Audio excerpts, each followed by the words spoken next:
أشرف الأنبياء والمرسلين سيدنا محمد وعلى آله وأصحابه أجمعين. قال الله تعالى في القرآن العظيم بعد أعوذ بالله من الشيطان الرجيم بسم الله الرحمن الرحيم سبحان الذي أسرى بعبده ليلا من المسجد الحرام إلى المسجد الأقصى الذي باركنا حوله لنريه من آياتنا إنه هو السميع البصير. Surah Isra ayat yang pertama yang bermaksud Maha suci Allah yang telah menjalankan hamba-Nya pada waktu malam dari Masjidil Haram yang terletak di Makkah Al-Mukarramah ke Masjidil Aqsa yaitu di Palestin, yang mana kami berkati di sekelilingnya untuk kami memperlihatkan tanda-tanda kebesaran-kebesarannya, dan sesungguhnya Allah Maha mendengar lagi Maha mengetahui. Anak-anak, rakan-rakan guru yang saya hormati sekalian, sesungguhnya peristiwa Isra dan Mi'raj ini adalah peristiwa agung dan menjadi peristiwa dipanggil dalam Islam dipanggil perkara ghaibiyat, perkara sam'iyat yang wajib kita percaya, wajib kita beriman peristiwa ini, kerana ini adalah mukjizat, perkara yang tidak boleh akal kita memikirkan, kerana ini adalah wahyu.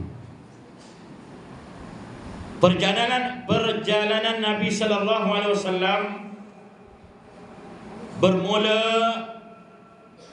pada waktu malam. Asra maksudnya travel Nabi di waktu malam. Siapa yang bawa perjalanan ini? Allah Subhanahu wa taala sendiri yang memerintahkan bersama dengan malaikat Jibril. Okey, jarak antara Masjidil Haram ke Masjidil Aqsa. Okey, siapa yang tahu, Ustaz akan bagi hadiah.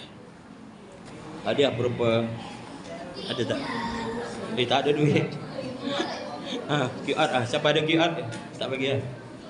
Duit dalam handphone. Okey, berapakah jarak antara Masjidil Haram di Mekah ke Masjid Al-Aqsa di Palestin? Kurang lebih kurang lah. Berapa kilometer? Satu marhalah. Okey, ada jawapan lain?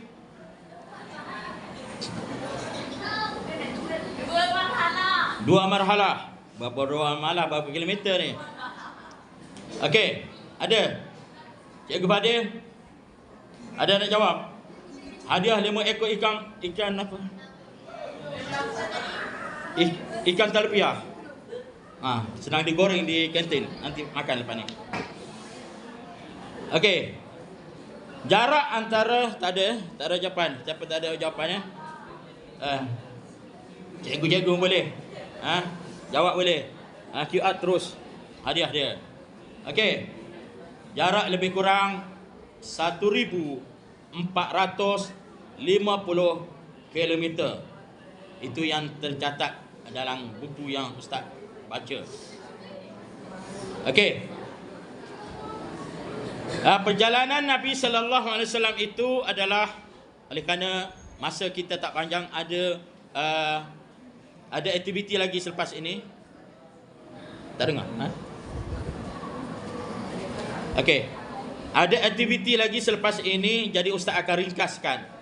Nak tumpu kepada pengajaran ataupun ibrah yang dapat kita ambil daripada peristiwa ini. Peristiwa ini memang benar, tidak ada yang boleh menafikan kerana Al-Quran menceritakan dan tidak ada orang menafikan Al-Quran kecuali orang yang kafir kepada Allah Subhanahu wa taala. Perjalanan Nabi sallallahu alaihi wasallam macam mana sebelum Nabi sallallahu alaihi wasallam digerakkan, Nabi pergi dengan apa? Diceritakan dalam sejarah bahawa Nabi sallallahu alaihi wasallam naik,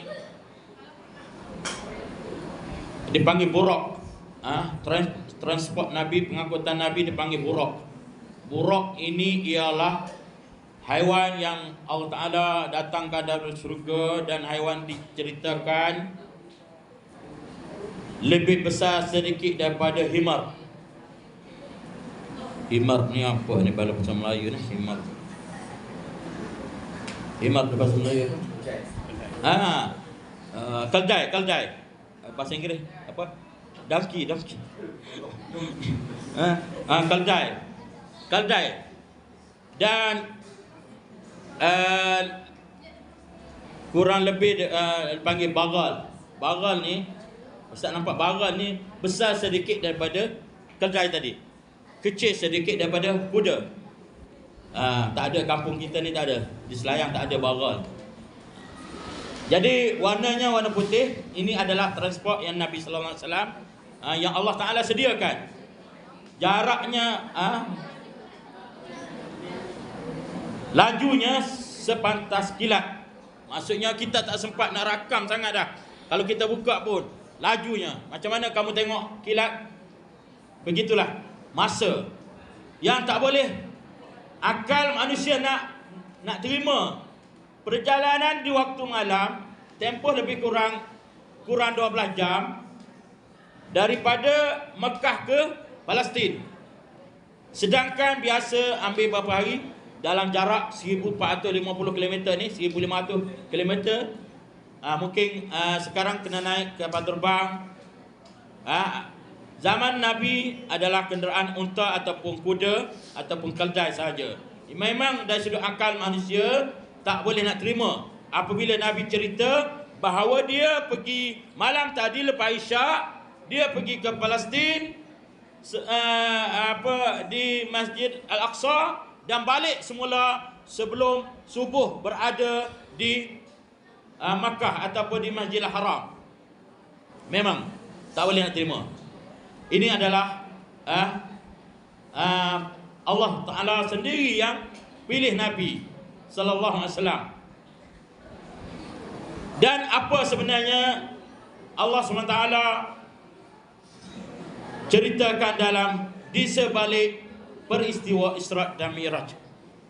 Ingat, sebelum Nabi sallallahu alaihi wasallam bergerak di jalan, dibawa oleh malaikat daripada Mekah ke Palestin. Nabi sallallahu alaihi wasallam, cara ringkasnya, kenapa berlakunya peristiwa ini? Pada tahun tersebut adalah berlaku, dipanggil Amul Hazin. Kamu belajar sirah, dipanggil tahun duka cita. Kenapa Nabi sallallahu alaihi wasallam duka cita? Sebagai manusia biasa, kita ada waktu gembira, ada waktu duka cita, ada waktu kesedihan. Ini lumrah biasa bagi setiap manusia. Nabi sallallahu alaihi wasallam merasa sedih. Kenapa? Pada tahun ini peristiwa besar berlaku pada Nabi, iaitu kehilangan isteri tercinta, iaitu nama Khadijah radhiyallahu anha. Tidak ada kalau Cikgu Asni isteri meninggal, mesti sedih kan? Tak ada siapa pun gembira. Tuan Haji pun kalau isteri meninggal pun akan rasa duka cita. Nabi sallallahu alaihi wasallam adalah utusan Allah pun rasa duka cita. Kenapa? Sebab apabila diceritakan Khadijah ini seorang wanita yang sangat sanggup berkorban demi Islam. Harta beliau, harta dia, duit dia, tenaga dia digunakan untuk Islam. Sehingga dia tidak ada apa-apa. Sebab apa?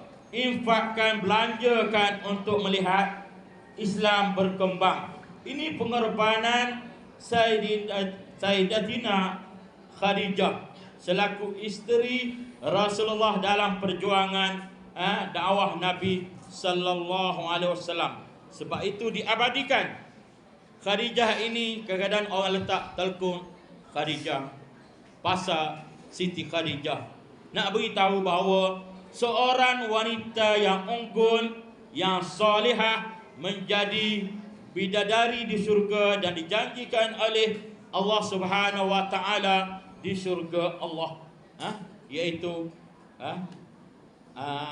Khadijah ini. Khadijah meninggal, sedih kan? Kehilangan orang tersayang, sedih. Yang kedua, Nabi sallallahu alaihi wasallam kehilangan bapa saudaranya. Bapa saudara Nabi bernama Abu Talib meninggal. Sedangkan Abu Talib walaupun dia tidak Islam, tapi dia sokong Nabi. Dia akan jadi defend Nabi, pertahankan Nabi dalam kerja-kerja dakwah. Walaupun Nabi dihina, diejek, dikata gila dan sebagainya, siapa yang defend Nabi dengan orang-orang kafir Quraisy itu ialah tak lain dan tak bukan ialah nama dia bapa saudaranya bernama Abu Talib. Nabi rasa sedih.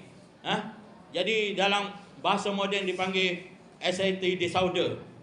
Panggil perkara yang sedih apabila dikenangkan rasa sedih. Apabila sedih, Allah Subhanahu wa taala gembirakan Nabi sallallahu alaihi wasallam. Allah Subhanahu wa taala jemput Nabi di sisinya. Nabi sallallahu alaihi wasallam sebelum hijrah, Nabi sallallahu alaihi wasallam telah naik burak tersebut dan Nabi dibawa sebelum landing terakhir ataupun mendarat terakhir dengan burak itu di Masjid Aqsa di Palestin. Nabi telah dibawa melihat, dipanggil Taibah, bumi yang akan Nabi sallallahu alaihi wasallam hijrah, iaitu bumi Madinah. Dan juga Nabi dibawa melawat Baitul Laham dan sebagainya, iaitu tempat kelahiran Nabi Isa alaihissalam. Sebelum Nabi berhenti di Masjid Aqsa, macam-macam peristiwa yang Allah SWT tunjukkan di situ. Sebagaimana kalau kita naik kapal terbang pun, sebelum kapal terbang mendarat di airport, contohnya di airport Selayang, kapal terbang ini akan pusing dulu Templer Park ke Sungai Buloh dulu sebelum landing di sini. Begitu Nabi sallallahu alaihi wasallam juga naik burak pusing sekitar Madinah, sekitar Mesir, Bukit Tursina dan sebagainya sebelum Nabi sallallahu alaihi wasallam landing ataupun kenderaan burak itu berhenti di Masjid Aqsa di Palestin. Okey, sekarang Nabi sallallahu alaihi wasallam sudah apabila sampai sahaja di Masjid Al-Aqsa di Palestin, apa Nabi sallallahu alaihi wasallam buat? Nabi sallallahu alaihi wasallam solat. Pergi masjid untuk apa kalau kita pergi masjid? Solat kan? Jangan terus duduk. Solat dipanggil solat tahiyatul masjid. 2 rakaat sebagai penghormatan rumah Allah. Jangan terus datang ke masjid duduk saja. Terus sebelum duduk di masjid, sebelum niat iktikaf, solat 2 rakaat sunat tahiyatul masjid. Nabi sallallahu alaihi wasallam solat berjemaah, nak beritahu pada umat dia kepentingan solat berjemaah bersama para anbiya. Ingat, di bumi Palestin kita selalu dengar bumi Palestin. Sebab apa? Kita kasih dan sayang saudara-saudara kita di sana, sebab di Palestin adalah bumi para anbiya, bumi yang menjadi kiblat pertama bagi orang Islam sewaktu solat ialah menghadap ke Baitul Maqdis di Palestin. Itu sebab apa? Menjadi kota suci bagi orang-orang Islam, yang menjadi tempat ramai menjadi syuhada, menjadi syahid di sana. Nabi sallallahu alaihi wasallam dalam peristiwa ini Allah SWT jemputkan berapa tingkat lapis, satu lapis langit, dua, tiga, jumpa dengan beberapa nabi daripada Nabi Adam, Idris dan sebagainya, Ibrahim, sehingga Allah Ta'ala jemput lagi ke mana, daripada langit ketujuh naik lagi, dipanggil Sidratul Muntaha. Mi'raj ialah perjalanan Nabi sallallahu alaihi wasallam dari Masjidil Aqsa di Palestin ke Sidratul Muntaha. Kita tak fikir di sana, walaqad ra'ahu nazlatan ukhra indahu jannatul ma'wa, disebut dalam Quran. Sidratul Muntaha di sana di surga Allah Taala. Allah Taala tengokkan, Allah Taala tunjukkan syurga kepada Nabi sallallahu alaihi wasallam. Tidak ada orang lain yang boleh nampak. Nabi sallallahu alaihi wasallam sahaja yang menjadi insan pilihan, makhluk yang paling mulia. Maka Nabi sallallahu alaihi wasallam telah tengok ke syurga. Sebab itu Nabi sallallahu alaihi wasallam ajar kepada kita dakwah supaya manusia semua ini selamatkan diri kamu daripada azab Allah dengan beriman kepada Allah dan hari akhirat. Kerana apabila orang itu dimasukkan ke neraka, neraka itu sangat azab, sangat pedih. Jadi secara ringkasnya pada pagi ini, Ustaz cuba beberapa perkara yang boleh dikongsikan bersama pada pagi ini dalam peristiwa ini. Ingat, masjid ke masjid, travel ke mana, kita pergi mana-mana travel, mana-mana musafir, kita ada diberi kemudahan surau ataupun masjid. Jangan malas, jangan tak solat sewaktu kita musafir. Allah Ta'ala bagi rukhsah, bagi kelonggaran orang musafir. Dua mahalah kata tadi, jarak 83 km dah boleh jamak. Sama ada jamak takdim ataupun jamak takhir, diberi qasar. Itu adalah hadiah daripada Allah supaya umat Islam walau macam mana pun, di mana saja pergi, mesti solat, wajib solat, tak ada masalah. Arab semua ada surau, anak-anak semua ada surau. Sebab itu Nabi sallallahu alaihi wasallam minal masjid, tempat mulia, daripada masjid ke masjid. Proses nak baiki akhlak, nak baiki iman, nak baiki hati, nak sucikan jiwa, antaranya cintailah rumah-rumah Allah.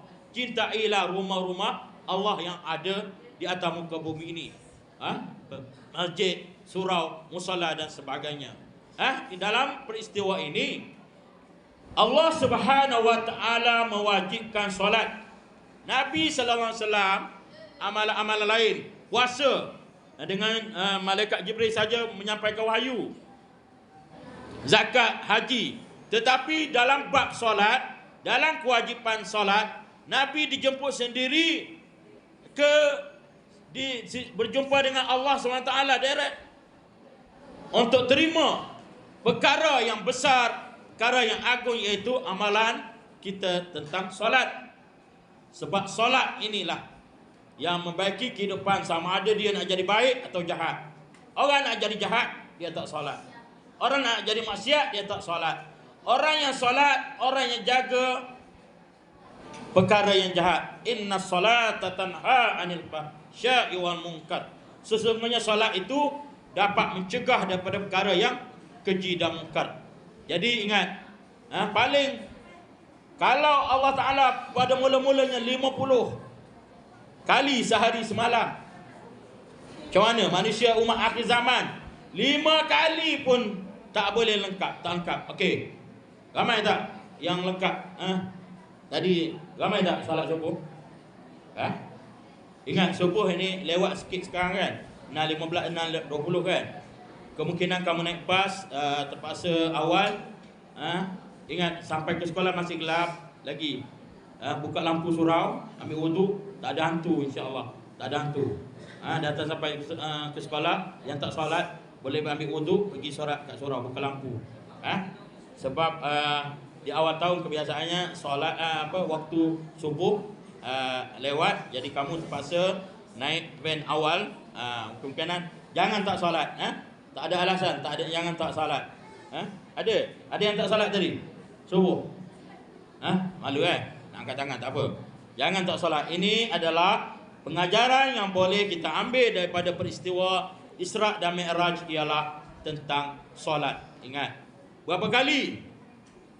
5 kali saja. 5 kali. 5 kali pun tak boleh nak jaga. Sebab itu Nabi sallallahu alaihi wasallam mengambil tanggungjawab yang besar, amanah yang besar untuk cerita kepada umat dia, akan supaya umat dia menjadi orang-orang yang solat. Dalam doa kita, ya Allah, Allahumma ja'alni min muqimas salah. Ya Allah, jadikan aku daripada orang yang mendirikan salat. Wa min zurriyati, dan daripada keturunanku, zuriatku. Itu di antara doa Nabi Allah Ibrahim alaihissalam. Dan kita juga, supaya kita menjadi orang solat, anak-anak cucu kita menjadi orang yang solat. Tentang kepentingan solat ini, Allah Ta'ala jemput Nabi sallallahu alaihi wasallam dalam peristiwa Isra' dan Mi'raj. Panjang lagi cerita tentang Isra' dan Mi'raj. Oleh kerana ini adalah saya cuba selitkan di sini program kita di samping baca Yasin dan tentang peristiwa Isra' dan Mi'raj yang berlaku sebelum Nabi hijrah ke Madinah, iaitu sewaktu Nabi berada di Makkah Al-Mukarramah.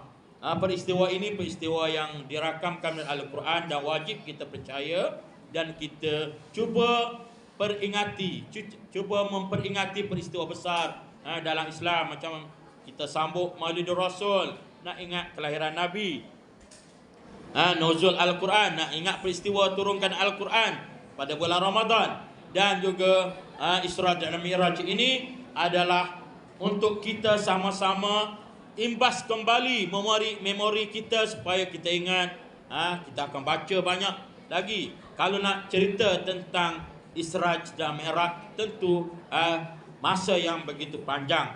Oleh kerana masa yang tidak terpanjang, Ustaz rasa mudah-mudahan perkongsian pada hari ini ingat peristiwa Mi'raj, Isra' dan Mi'raj, dan anak-anak akan ambil bahawa ini adalah kewajipan solat yang wajib kita jaga.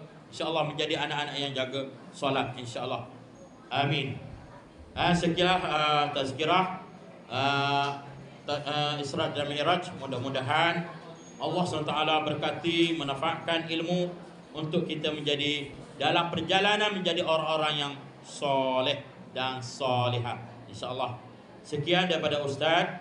Terima kasih kepada semua atas perhatian.